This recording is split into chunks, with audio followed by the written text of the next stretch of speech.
Boa noite. Boa noite.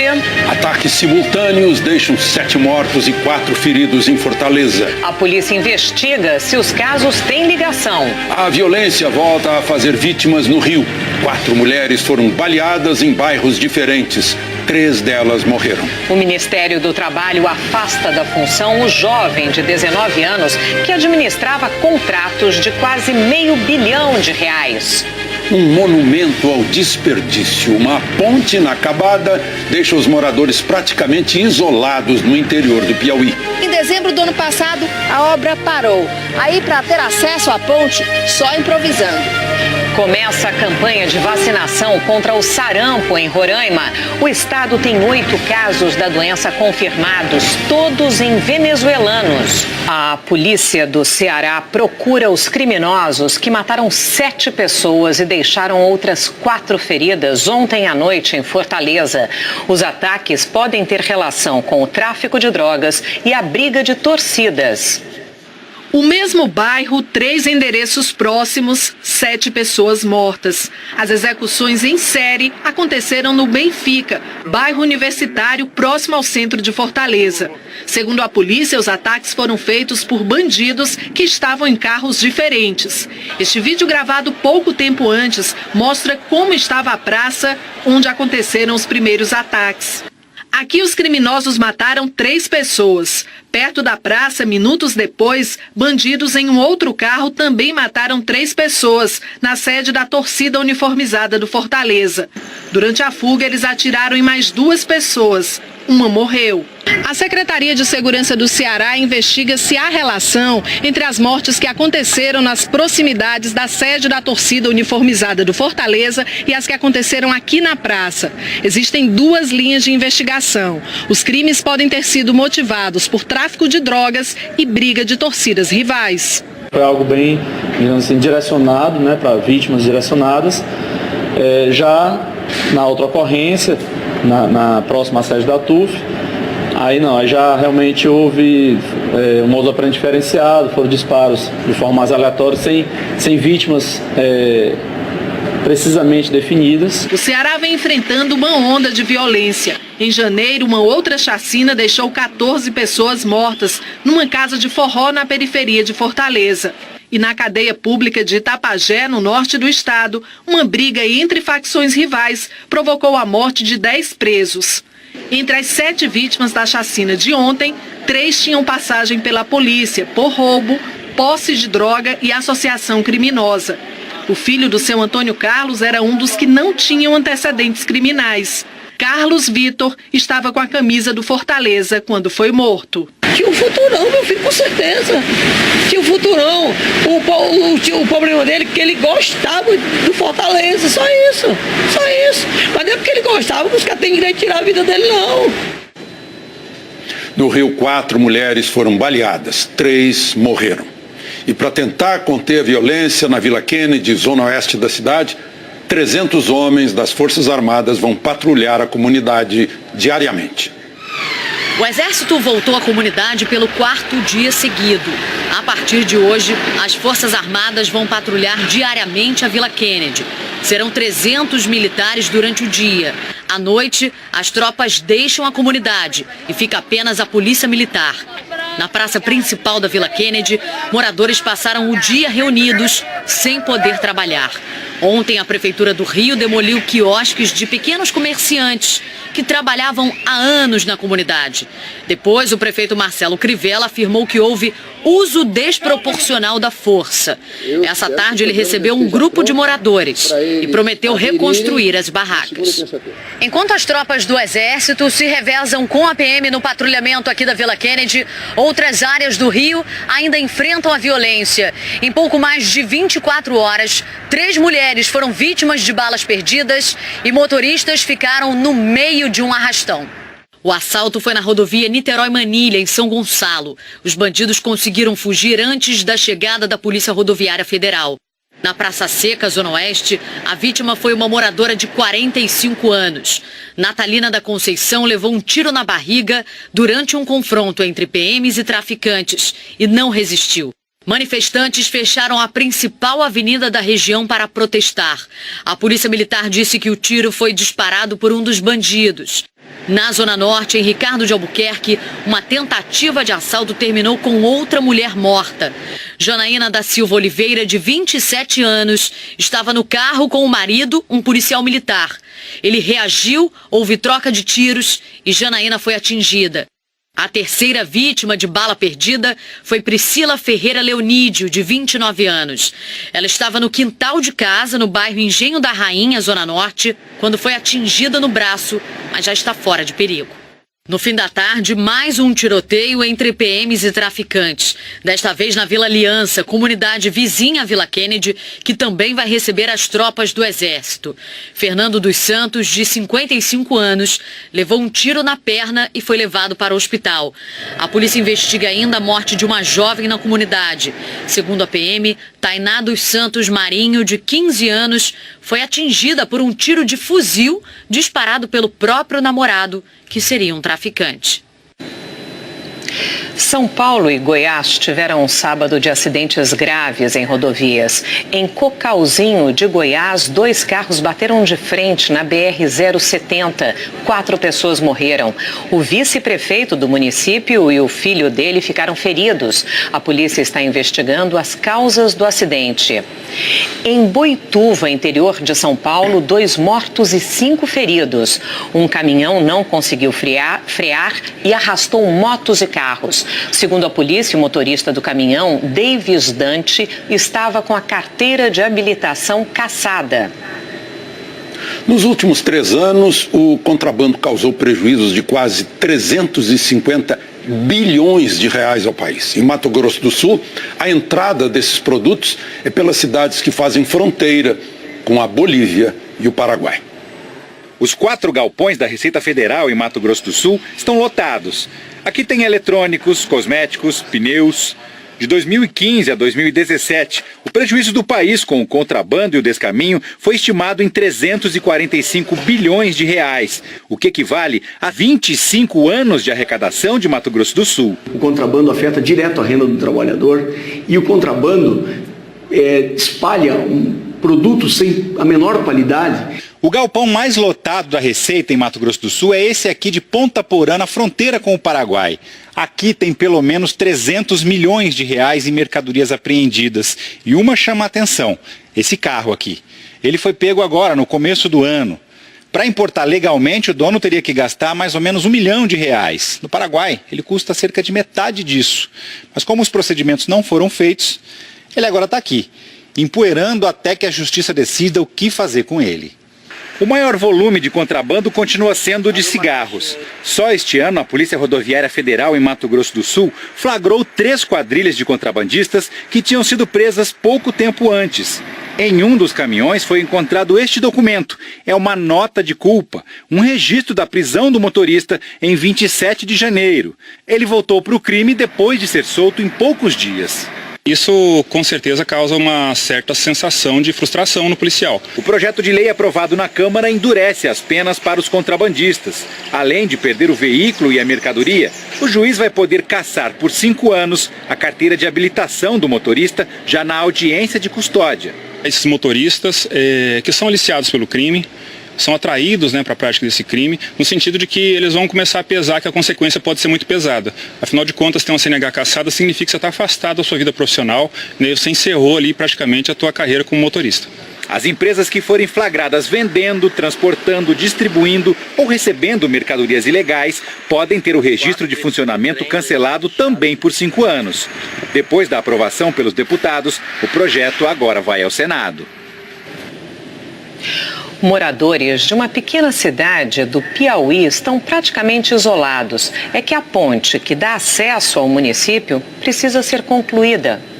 A rodovia está em obra desde 2011. Pelo contrato, seriam asfaltados 78 quilômetros da estrada que liga as cidades de São Lourenço do Piauí a Dom Inocêncio, no interior do estado. Mas durante esses 7 anos, quem passa por aqui encontra menos de 20 quilômetros com asfalto e uma ponte inacabada. Essa é uma obra que os moradores da região aguardam há mais de 2 décadas. O povo daqui até começou a ficar animado quando viu a ponte assim, toda erguida. Só que essa alegria durou pouco, porque em dezembro do ano passado a obra parou. Aí, para ter acesso à ponte, só improvisando. No meio da viagem é preciso fazer uma baldeação. O carro para de um lado da ponte e os passageiros precisam atravessar a pé. A gente se sente excluído,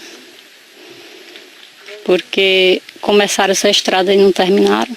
Uma dificuldade ainda maior para quem está doente. Antônio quebrou a perna e está voltando do hospital em Teresina, a 640 quilômetros. Além da longa viagem, ele ainda precisa enfrentar esse obstáculo para chegar em casa. Cansativo e perigoso, porque é muito difícil, né? Subir assim, descer sem ter nenhuma segurança, é muito complicado. O que você acha dessa situação? Para chegar em casa, ter que passar por tudo isso? Muito ruim. Muita falta de respeito com o cidadão. Né? Parte do governo, que já era para ter construído a rodovia há muito tempo. Esse é o único jeito de abastecer a população da cidade. Mas isso só é possível quando o nível da água está mais baixo. Uma travessia arriscada e perigosa.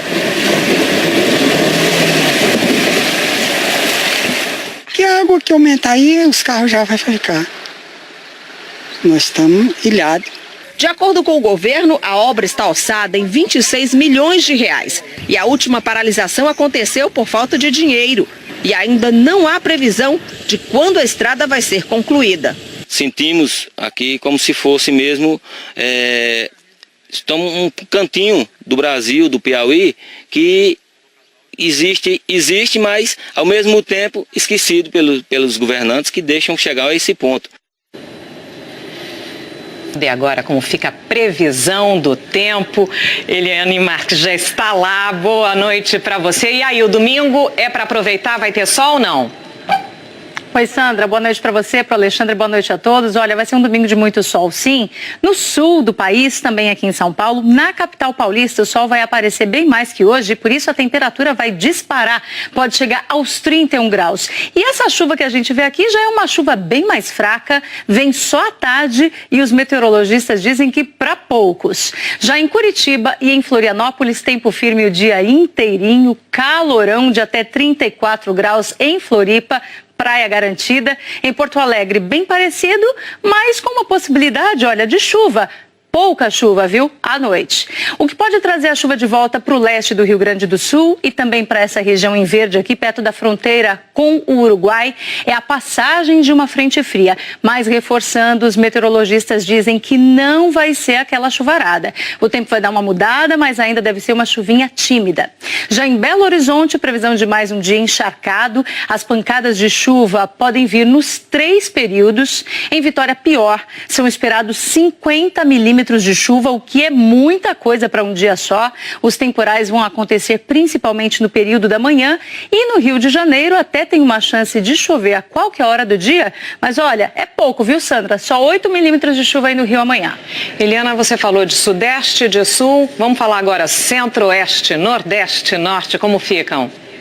Lá também vai ter temporal, viu? Tem previsão de temporal em todas essas regiões. A gente destaca Goiás, Mato Grosso, sul do Pará, Tocantins, sul do Maranhão, do Piauí, oeste e sul da Bahia. Todos esses estados estão na rota dos temporais, principalmente onde a gente vê aqui, ó, esses tons de rosa e de azul mais escuro. Para os outros estados brasileiros que aparecem em verde claro aqui nesse mapa, também estão previstas pancadas de chuva. A diferença é que elas são mais localizadas e não generalizadas. E somente nas áreas em amarelo aqui é que não vai chover. Olha, extremo norte do Brasil, também interior de São Paulo, entre as regiões de Ourinho, Sorocaba, avançando até o litoral sul. E aqui em grande parte da Paraíba, de Pernambuco e de Alagoas. Em Maceió e no Recife, máximas de 31 graus, em João Pessoa de 32, já Salvador, Boa Vista e Manaus estão na mira dos 34 graus amanhã. Sandra, essa chuva que a gente vê em Salvador aí é pouca chuva também. Só para refrescar o calorão. Muito obrigada, Eliana. Boa noite para você. Para vocês também, boa noite.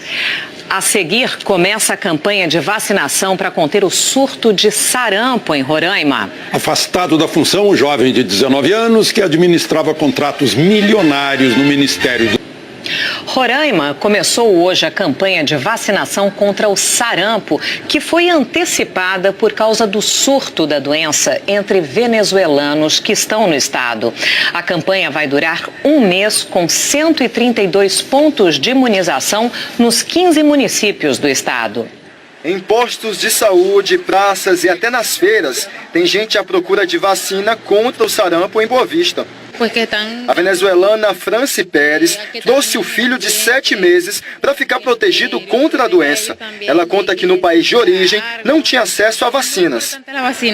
A campanha de vacinação contra o sarampo estava prevista para o mês de agosto, mas foi antecipada para este sábado por causa de 8 casos confirmados da doença aqui no estado, além da suspeita de outros 38 que estão sendo investigados, incluindo a morte de uma criança venezuelana que pode ter ligação com a doença. Essa vacinação, que a gente chama de vacinação de rebanho, né, vacinação grande, para pegar a população de 6 meses até 49 anos de idade, é para fazer realmente uma barreira sanitária e conter o surto para que ele não se propague mais dentro do nosso município. Desde 2015 não havia registro de sarampo no Brasil. Para evitar que o surto da doença vire uma epidemia, a meta é imunizar 420 mil pessoas, entre venezuelanos e brasileiros. A Laís tem 22 anos e ainda não tinha tomado a vacina. Estamos correndo atrás de poder se imunizar para não pegar essa doença, que na verdade pode matar, né? Só nos primeiros 2 meses deste ano, cerca de 25 mil venezuelanos pediram para entrar no Brasil pelo posto da Polícia Federal. Número mais de 3 vezes maior do que no mesmo período do ano passado.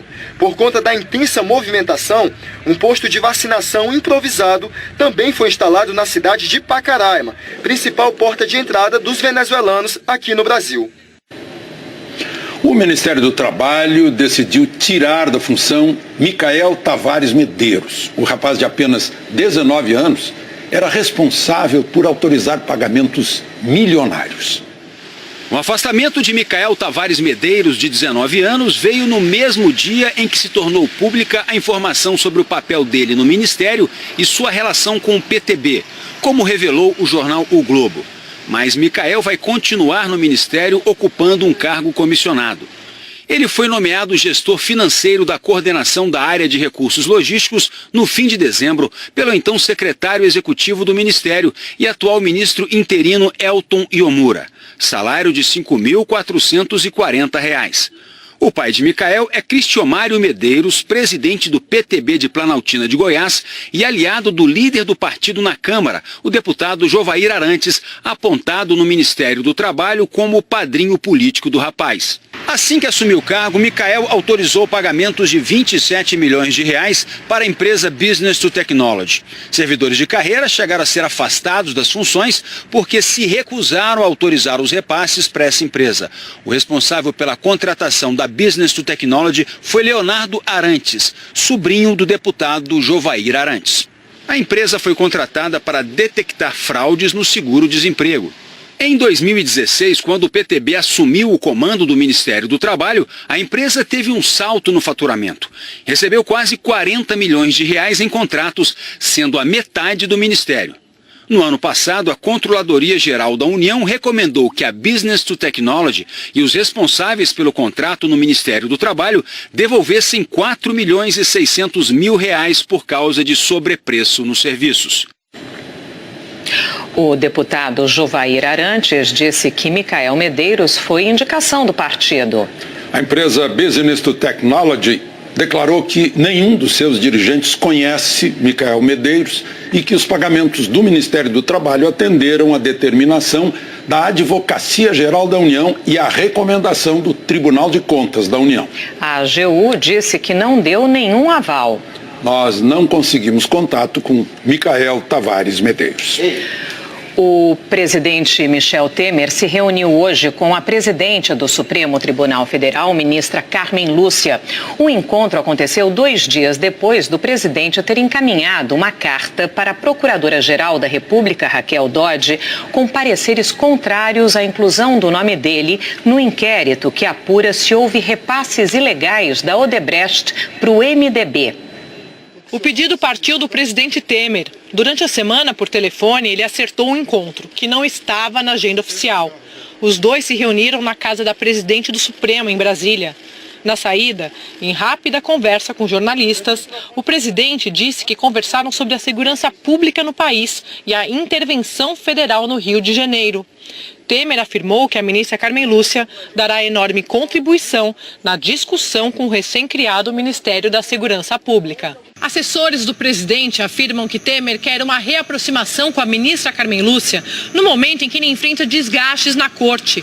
O encontro de hoje ocorre na mesma semana em que o ministro Luiz Roberto Barroso autorizou a quebra de sigilo bancário do presidente no inquérito dos portos. Também nesta semana, Temer encaminhou uma carta à Procuradora-Geral da República, Raquel Dodge, com argumentos contrários à inclusão dele no inquérito da Odebrecht, que apura se houve propina da construtora na Secretaria de Aviação Civil. A inclusão do nome de Temer foi pedida por Raquel Dodge e acolhida pelo ministro Edson Fachin, do STF. Indagado neste sábado, após o encontro com Carmen Lúcia, se ele havia abordado o inquérito da Odebrecht com a ministra, Temer negou.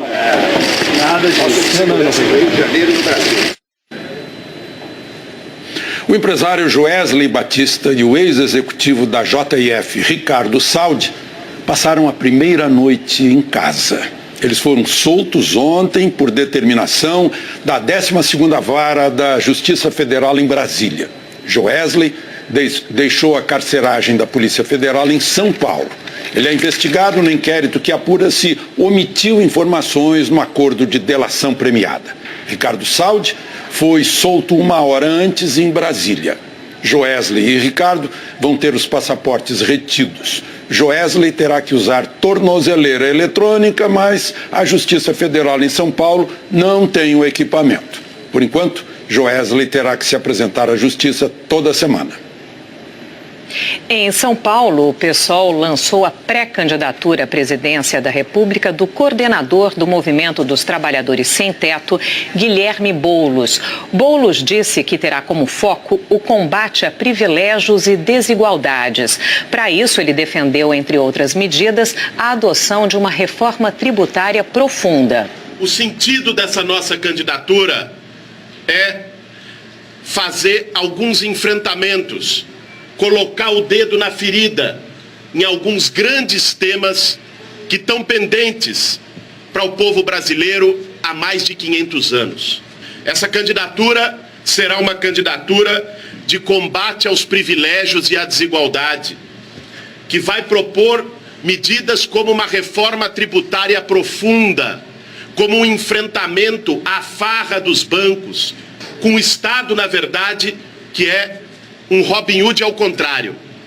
Tira dos pobres por um sistema tributário injusto e dá aos ricos com uma taxa de juros absurda por meio do sistema da dívida pública.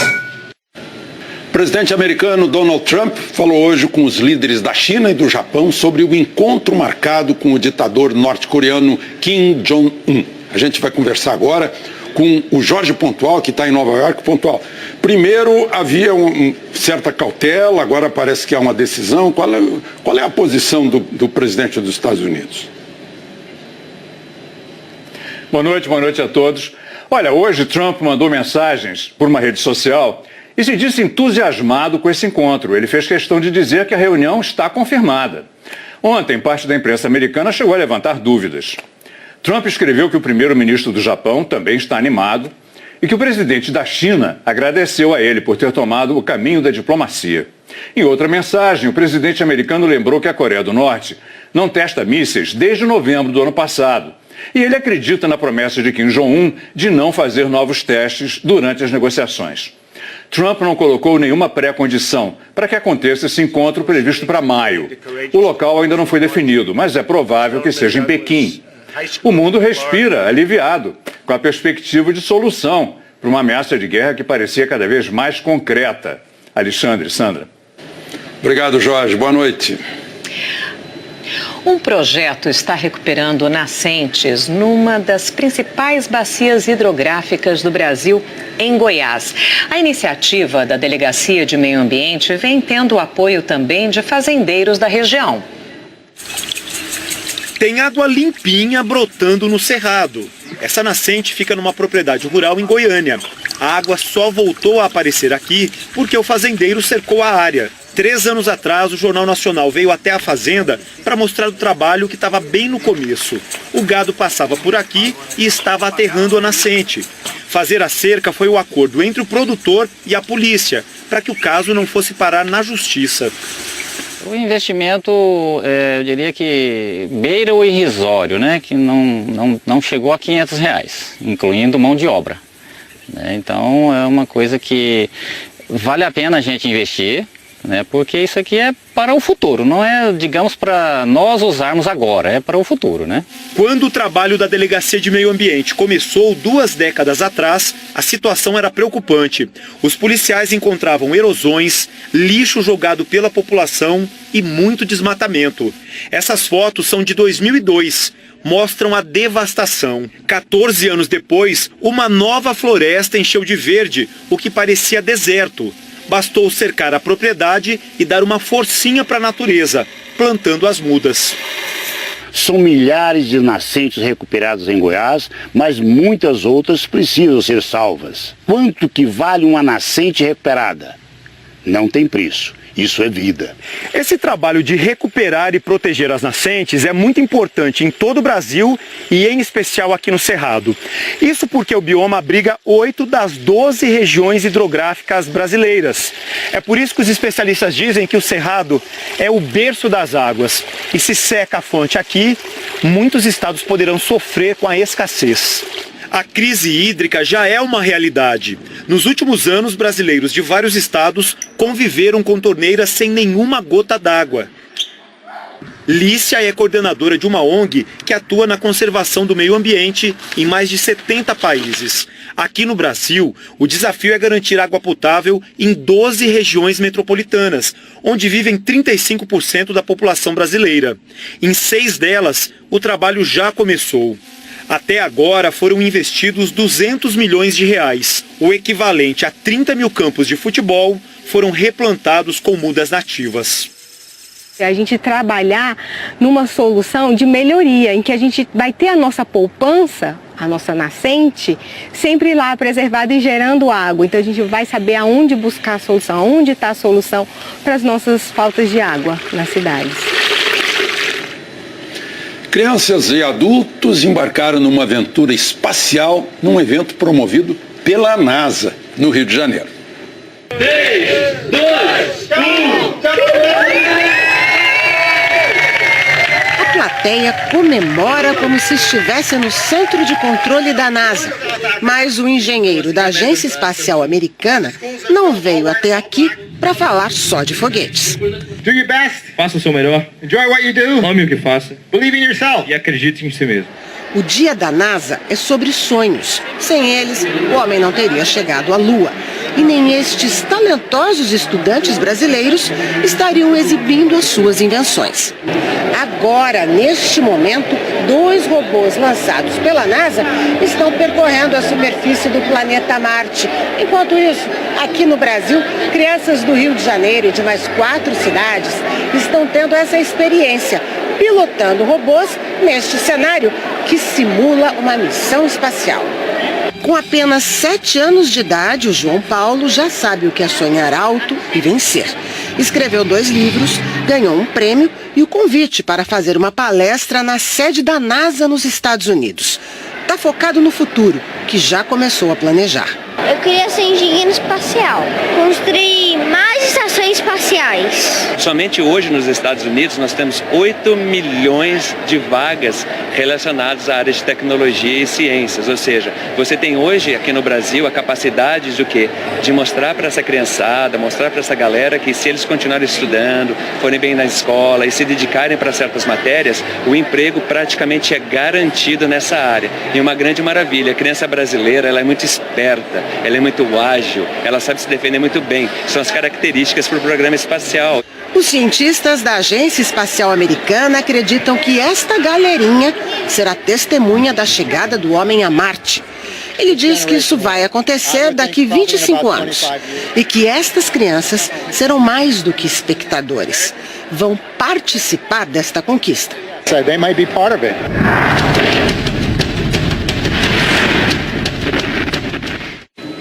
Há que investir nas nossas crianças. O Jornal Nacional termina por aqui. Uma ótima noite para você.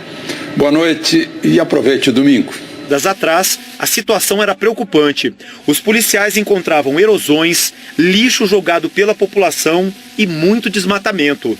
Essas fotos são de 2002. Mostram a devastação. 14 anos depois, uma nova floresta encheu de verde o que parecia deserto. Bastou cercar a propriedade e dar uma forcinha para a natureza, plantando as mudas. São milhares de nascentes recuperadas em Goiás, mas muitas outras precisam ser salvas. Quanto que vale uma nascente recuperada? Não tem preço. Isso é vida. Esse trabalho de recuperar e proteger as nascentes é muito importante em todo o Brasil e em especial aqui no Cerrado. Isso porque o bioma abriga 8 das 12 regiões hidrográficas brasileiras. É por isso que os especialistas dizem que o Cerrado é o berço das águas. E se seca a fonte aqui, muitos estados poderão sofrer com a escassez. A crise hídrica já é uma realidade. Nos últimos anos, brasileiros de vários estados conviveram com torneiras sem nenhuma gota d'água. Lícia é coordenadora de uma ONG que atua na conservação do meio ambiente em mais de 70 países. Aqui no Brasil, o desafio é garantir água potável em 12 regiões metropolitanas, onde vivem 35% da população brasileira. Em 6 delas, o trabalho já começou. Até agora foram investidos 200 milhões de reais. O equivalente a 30 mil campos de futebol foram replantados com mudas nativas. A gente trabalhar numa solução de melhoria, em que a gente vai ter a nossa poupança, a nossa nascente, sempre lá preservada e gerando água. Então a gente vai saber aonde buscar a solução, aonde está a solução para as nossas faltas de água nas cidades. Crianças e adultos embarcaram numa aventura espacial num evento promovido pela NASA, no Rio de Janeiro. 3, 2, 1... A plateia comemora como se estivesse no centro de controle da NASA. Mas o engenheiro da Agência Espacial Americana não veio até aqui para falar só de foguetes. Do your best. Faça o seu melhor. Enjoy what you do. Ame o que faça. Believe in yourself. E acredite em si mesmo. O dia da NASA é sobre sonhos. Sem eles, o homem não teria chegado à Lua. E nem estes talentosos estudantes brasileiros estariam exibindo as suas invenções. Agora, neste momento, 2 robôs lançados pela NASA estão percorrendo a superfície do planeta Marte. Enquanto isso, aqui no Brasil, crianças do Rio de Janeiro e de mais 4 cidades estão tendo essa experiência, pilotando robôs neste cenário que simula uma missão espacial. Muita falta de respeito com o cidadão, né, parte do governo, que já era para ter construído a rodovia há muito tempo. Esse é o único jeito de abastecer a população da cidade. Mas isso só é possível quando o nível da água está mais baixo. Uma travessia arriscada e perigosa. Que a água que aumentar aí, os carros já vão ficar. Nós estamos ilhados. De acordo com o governo, a obra está orçada em 26 milhões de reais. E a última paralisação aconteceu por falta de dinheiro. E ainda não há previsão de quando a estrada vai ser concluída. Sentimos aqui como se fosse mesmo estamos um cantinho do Brasil, do Piauí, que existe, mas ao mesmo tempo esquecido pelos governantes que deixam chegar a esse ponto. E agora, como fica a previsão do tempo, Eliane Marques já está lá. Boa noite para você. E aí, o domingo é para aproveitar? Vai ter sol ou não? Oi, Sandra, boa noite para você, para o Alexandre, boa noite a todos. Olha, vai ser um domingo de muito sol, sim.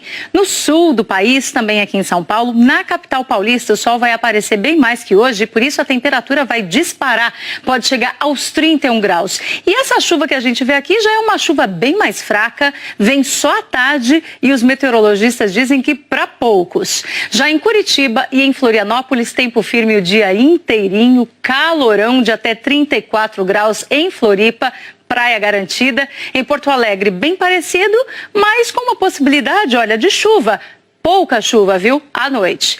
O que pode trazer a chuva de volta para o leste do Rio Grande do Sul e também para essa região em verde aqui perto da fronteira com o Uruguai é a passagem de uma frente fria. Mas reforçando, os meteorologistas dizem que não vai ser aquela chuvarada. O tempo vai dar uma mudada, mas ainda deve ser uma chuvinha tímida.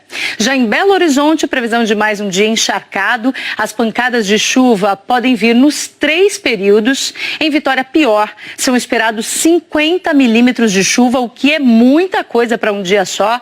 Os temporais vão acontecer principalmente no período da manhã e no Rio de Janeiro até tem uma chance de chover a qualquer hora do dia, mas olha, é pouco, viu, Sandra? Só 8 milímetros de chuva aí no Rio amanhã. Eliana, você falou de sudeste, de sul, vamos falar agora centro-oeste, nordeste, norte, como ficam?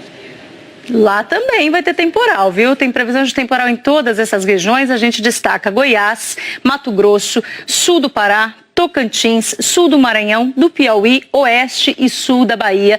Todos esses estados estão na rota dos temporais, principalmente onde a gente vê aqui, ó, esses tons de rosa e de azul mais escuro. Para os outros estados brasileiros que aparecem em verde claro aqui nesse mapa, graus em Floripa, praia garantida, em Porto Alegre bem parecido, mas com uma possibilidade, olha, de chuva. Pouca chuva, viu? À noite. O que pode trazer a chuva de volta para o leste do Rio Grande do Sul e também para essa região em verde aqui perto da fronteira com o Uruguai é a passagem de uma frente fria. Mas reforçando, os meteorologistas dizem que não vai ser aquela chuvarada. O tempo vai dar uma mudada, mas ainda deve ser uma chuvinha tímida. Já em Belo Horizonte, previsão de mais um dia encharcado. As pancadas de chuva podem vir nos 3 períodos. Em Vitória, pior. São esperados 50 milímetros de chuva, o que é muita coisa para um dia só. Os temporais vão acontecer principalmente no período da manhã e no Rio de Janeiro até tem uma chance de chover a qualquer hora do dia, mas olha, é pouco, viu, Sandra? Só 8 milímetros de chuva aí no Rio amanhã. Eliana, você falou de sudeste, de sul, vamos falar agora centro-oeste, nordeste, norte, como ficam? Lá também vai ter temporal, viu? Tem previsão de temporal em todas essas regiões. A gente destaca Goiás, Mato Grosso, sul do Pará, Tocantins, sul do Maranhão, do Piauí, oeste e sul da Bahia. Todos esses estados estão na rota dos temporais, principalmente onde a gente vê aqui, ó, esses tons de rosa e de azul mais escuro. Para os outros estados brasileiros que aparecem em verde claro aqui nesse mapa, também estão previstas pancadas de chuva. A diferença é que elas são mais localizadas e não generalizadas. E somente nas áreas em amarelo aqui é que não vai chover. Olha, extremo norte do Brasil, também interior de São Paulo, entre as regiões de Ourinho, Sorocaba, avançando até o litoral sul. E aqui em grande parte da Paraíba, de Pernambuco e de Alagoas. Em Maceió e no Recife, máximas de 31 graus, em João Pessoa de 32, já Salvador, Boa Vista e Manaus estão na mira dos 34 graus amanhã. Sandra, essa chuva que a gente vê em Salvador aí é pouca chuva também. Só para refrescar o calorão. Muito obrigada, Eliana. Boa noite para você. Para vocês também, boa noite. A seguir, começa a campanha de vacinação para conter o surto de sarampo em Roraima. Afastado da função, o jovem de 19 anos que administrava contratos milionários no Ministério do... Roraima começou hoje a campanha de vacinação contra o sarampo, que foi antecipada por causa do surto da doença entre venezuelanos que estão no estado. A campanha vai durar um mês com 132 pontos de imunização nos 15 municípios do estado. Em postos de saúde, praças e até nas feiras, tem gente à procura de vacina contra o sarampo em Boa Vista. A venezuelana Franci Pérez trouxe o filho de 7 meses para ficar protegido contra a doença. Ela conta que no país de origem não tinha acesso a vacinas. A campanha de vacinação contra o sarampo estava... Presidência da República do coordenador do Movimento dos Trabalhadores Sem Teto, Guilherme Boulos. Boulos disse que terá como foco o combate a privilégios e desigualdades. Para isso, ele defendeu, entre outras medidas, a adoção de uma reforma tributária profunda. O sentido dessa nossa candidatura é fazer alguns enfrentamentos, colocar o dedo na ferida em alguns grandes temas que estão pendentes para o povo brasileiro há mais de 500 anos. Essa candidatura será uma candidatura de combate aos privilégios e à desigualdade, que vai propor medidas como uma reforma tributária profunda, como um enfrentamento à farra dos bancos, com o Estado, na verdade, que é um Robin Hood ao contrário. Tira dos pobres por um sistema tributário injusto e dá aos ricos com uma taxa de juros absurda por meio do sistema da dívida pública. O presidente americano Donald Trump falou hoje com os líderes da China e do Japão sobre o encontro marcado com o ditador norte-coreano Kim Jong-un. A gente vai conversar agora com o Jorge Pontual, que está em Nova York. Pontual, primeiro havia certa cautela, agora parece que há uma decisão. Qual é a posição do presidente dos Estados Unidos? Boa noite a todos. Olha, hoje Trump mandou mensagens por uma rede social e se disse entusiasmado com esse encontro. Ele fez questão de dizer que a reunião está confirmada. Ontem, parte da imprensa americana chegou a levantar dúvidas. Trump escreveu que o primeiro-ministro do Japão também está animado e que o presidente da China agradeceu a ele por ter tomado o caminho da diplomacia. Em outra mensagem, o presidente americano lembrou que a Coreia do Norte não testa mísseis desde novembro do ano passado. E ele acredita na promessa de Kim Jong-un de não fazer novos testes durante as negociações. Trump não colocou nenhuma pré-condição para que aconteça esse encontro previsto para maio. O local ainda não foi definido, mas é provável que seja em Pequim. O mundo respira aliviado com a perspectiva de solução para uma ameaça de guerra que parecia cada vez mais concreta. Alexandre, Sandra.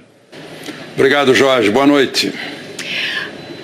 Um projeto está recuperando nascentes numa das principais bacias hidrográficas do Brasil, em Goiás.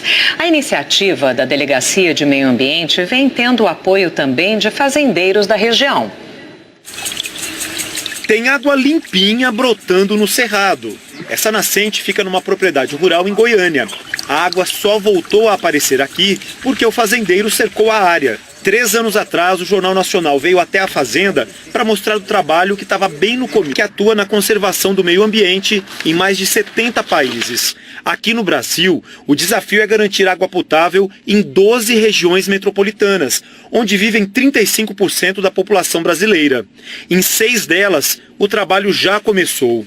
Até agora foram investidos 200 milhões de reais, o equivalente a 30 mil campos de futebol, foram replantados com mudas nativas.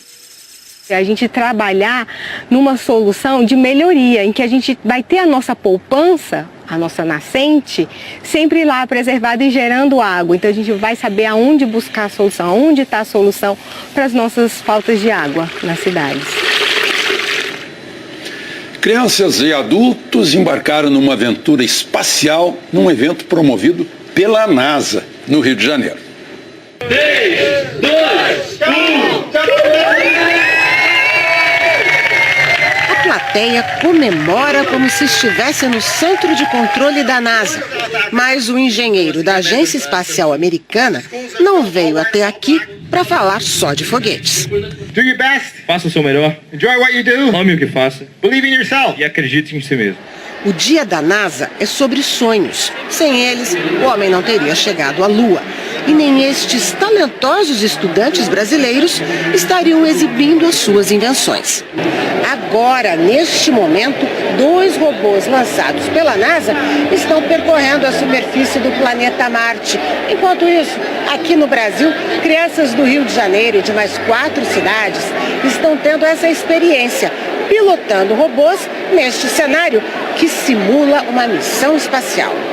Com apenas 7 anos de idade, o João Paulo já sabe o que é sonhar alto e vencer.